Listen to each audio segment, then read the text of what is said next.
Union Station was built in 1911,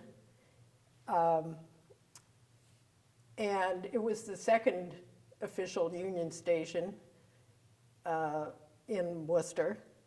The earlier one actually wasn't that old when the current Union Station was built, but the state required railroad tracks to be raised above street level because of the difficulty with traffic that the railroad crossings created.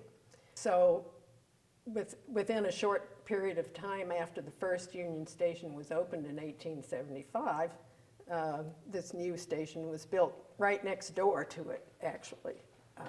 The old station doesn't survive. The last bit of it was demolished with the construction of Interstate 290 in the 1950s. Today we see Union Station as a rather grand building with towers. If you were in Worcester before the year 2000, you might have remembered Union Station looking like this. No towers, looking pretty derelict. It was vacant. The windows were broken out. The interior, the roof was leaking. It was truly a ruin. And because of public sentiment, a movement was created to preserve Union Station and to restore it, which I think we all appreciate today. But what Union Station looked like on the inside, it's actually surprising that it was possible to restore it because it was in such a terrible state. This is the main waiting room area. You can see here the benches, and between the benches in the waiting room, you can see this sort of greenish material here is the glass from the skylight above, which had all fallen down. If you were able to see this up close, you would see that the plaster had come off. It was in a bad, really bad shape. And for a while, you could actually walk in and see the ruin yourself. And my story is, my husband's aunt was visiting from Rome, and I said, "Oh, you have to come see Worcester's ruin."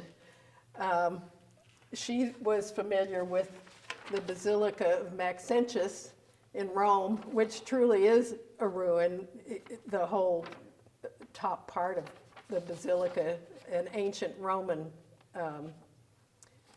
building, is gone. So our Union Station wasn't quite in that bad shape, but jokingly, I actually took her to take a look at our ruined Union Station. And the interesting thing is that Union Station was inspired by the Basilica of Maxentius. It wasn't a copy of it, but it was inspired by Roman architecture, and also inspired by the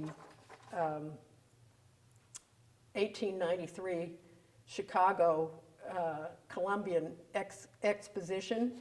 The railroad station there in Chicago actually looked not unlike our Union Station.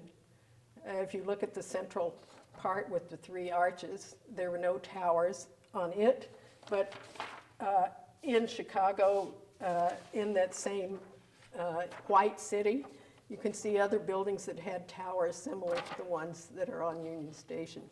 So Union Station not only is a wonderful restoration, but it has, for Worcester, it has connections with ancient Rome and also with Chicago.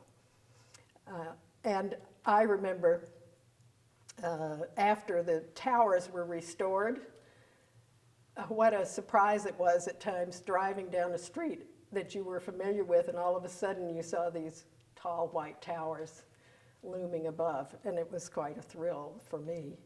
The towers themselves, although the original design had the tall towers included, they were taken off very soon after construction because of the vibrations created by the railroad trains passing. So that's why the building looked like this. It looked actually more like the Basilica of Maxentius in the 1990s when the work of restoration began than it did when it was new.